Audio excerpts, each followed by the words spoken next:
Земјоделците од Беровско се закануваат со можни протести доколку не започне откупот на беровскиот компир.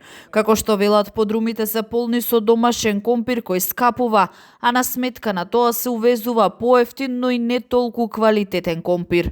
Ова е главната причина поради која најголем дел од земјоделците нивите ги оставаат празни.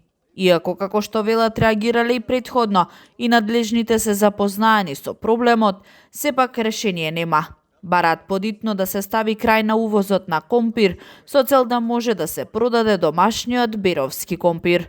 Ако не се организира за да се продаде компир, мора протести да правиме да нека да се најде некој начин за продавање.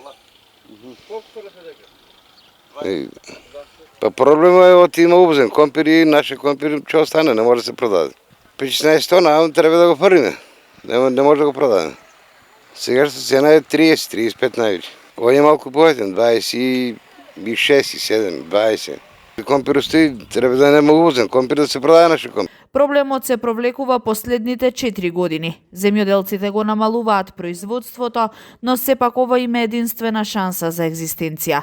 Како што велат, мора да работат за да може да преживеат, а со сегашната ситуација не можат да купат ѓубре, да ги покријат основните трошоци и да продолжат со работа. Дополнително, се што е произведено скапува наместо да се продава.